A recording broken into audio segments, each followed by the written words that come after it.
yeah, I just flipped with the drugs inside my system, and I ended up really hurting the guy. Yeah, really hurting the guy. I didn't mean to hurt him so bad, but he fell in a very bad position and he bumped his head off the sidewalk. There was blood pouring everywhere, and yeah, obviously every club and pub and everything now has CCTV.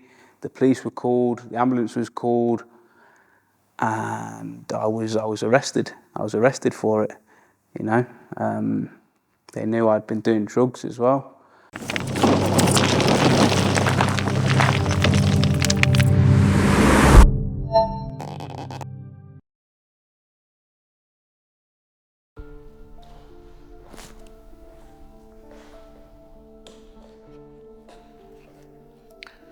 Hi, my name is Sean, and I'm here today to talk about my history with drug and alcohol abuse. So where to start really?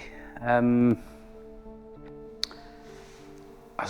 give you a bit of background on me. I grew up in a council estate, and the normal thing to do there was, you know, you had a group of friends, and whoever looked the oldest would always go to the local corner shop. They'd be the person that gets the alcohol if they could get away with it, and everyone chipped in, you know, and then yeah, we sort of just shared it out in the park, just casual drinking. It was pretty harmless at the time, you know. It was nothing heavy, but at the same time, looking back now, that's where it all starts. Yeah, so I think that was when I was about 13, 14. We was doing that in the park. We used to have like a weekly thing. By the time I got to like 15, 16, it moved from the park into like the houses. We used to have like little house parties. You know, if someone's parents were away, we'd go to their house and set up a little system, get the music going. And yeah, it was just, again, it was still fun at that point, you know. We were still experimenting, we were still young. And it's the typical thing, really.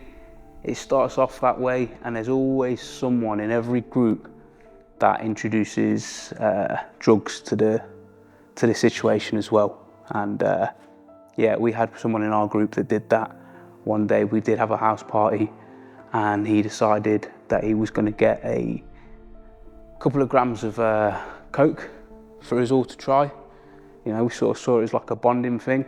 It was our first time having cocaine, so we all wanted to do it together.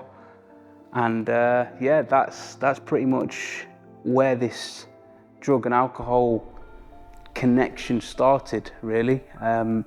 After that, I remember every party wasn't just about the alcohol, it was about alcohol and coke now. And that carried on. Certainly in my lifestyle, every party I went to was a few beers. After the beers, I'd move on to the spirits. After the spirits, it was time to get a gram. And it was just a bit of a vicious cycle where I'd go out on the weekend and it'd be all Saturday, all Friday, just getting drunk and high. And then after a while, to be honest with you, it started spilling into the week as well. And it'd be now Thursday because it's, you know, a special event in this club, and Wednesday because it's hump day, middle of the week, and before you know it, you was out pretty much every day, every week. So, to be honest, I think if I was to tell you a sort of maybe one of my lowest points is actually when I was a doorman in our local pub, and yeah, I don't know if it was a confidence thing or what, but I had to have a few drinks when I was on the door, and then to keep me going, because it was like long shifts into the early hours of the morning, I had to have a few grams, you know. So it wasn't even just parties now. It was when I was working, I was also getting sniffed up, and it was a terrible, terrible mixture really, because cocaine just really, as a person, doesn't suit me. It makes me very violent, angry, and obviously doing that kind of job, I look back now, it's terrible. I remember one night that will always sort of stick in my head, and that was when I had to kick a guy out. He was causing a bit of fuss, and I don't know if I'm allowed to swear on here, but you know, he was acting how a lot of people do act when they've had too many drinks. But it just turns out that night I'd had more cocaine than usual, and my ego and my blood was just pumping, and I just snapped. I snapped because I wasn't really the person who I am now and who I am without drugs, which is calm, you know, reasonable. At the time I was just, a bit crazy and wild really, and we got into a confrontation. It really didn't, looking back, it just didn't have to get that way. He was quite drunk and falling over. I could have just easily escorted him out of the club, but as he was giving me some sort of verbal abuse back, I just flipped with the drugs inside my system, and I ended up really hurting the guy. Really hurting the guy. I didn't mean to hurt him so bad, but he fell in a very, very bad position, and he bumped his head off the sidewalk. There was blood pouring everywhere, and obviously every club and pub and everything now has CCTV. The police were called, the ambulance was called, and I was arrested. I was arrested for it, you know. They knew I'd been doing drugs as well, and that just massively affected my sentence. And I'll be honest with you, as a person, that time inside changed me completely. It changed me completely. It destroyed my mental health. It took everything away from me. I was no longer allowed to work doing a job that I loved, and it changed my life. So when I come out, I was more depressed than ever, and you know, no one's really there for you when you're depressed except for drugs and alcohol. They'll always be there for you. So as soon as I come out, I was straight back to my old ways. But I knew I needed to change. And I started looking into ways to try and find help, try and get out of the vicious cycle I was in. And nothing really worked, I'll be honest. I tried so many things.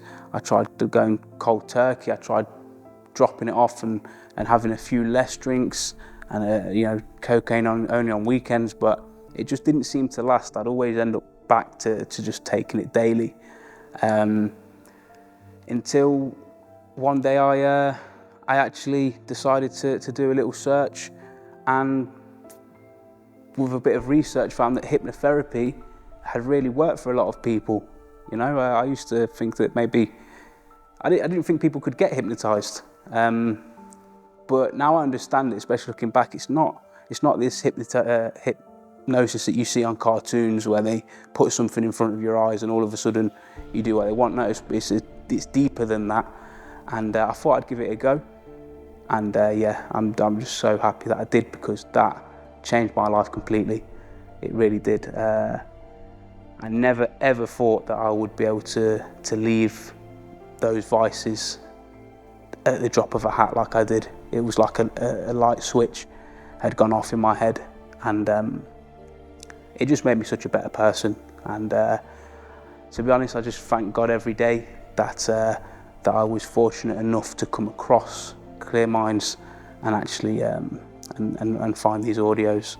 So I was in two minds whether to do this interview, but I also thought that it was really important for me to share my story, and maybe someone out there will see this and think, that they can also take these steps to change their life, and that they can also benefit the way I have.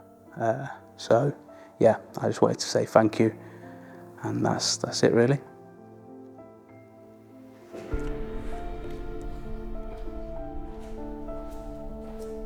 If you feel you need support on any of the issues raised in this video, feel free to contact us today. You can also start your journey to becoming the best version of yourself by downloading the Clear Minds mobile app. When you download the app, you will get a full 7 days free trial, so you can feel the benefits of digital therapy for yourself. Clear Minds has helped millions of people overcome life-limiting conditions and has had thousands of 5-star reviews on Trustpilot. Every member that joins also gets access to our emotional support group, which has over 70,000 daily active users. Clear Minds. We are here to help.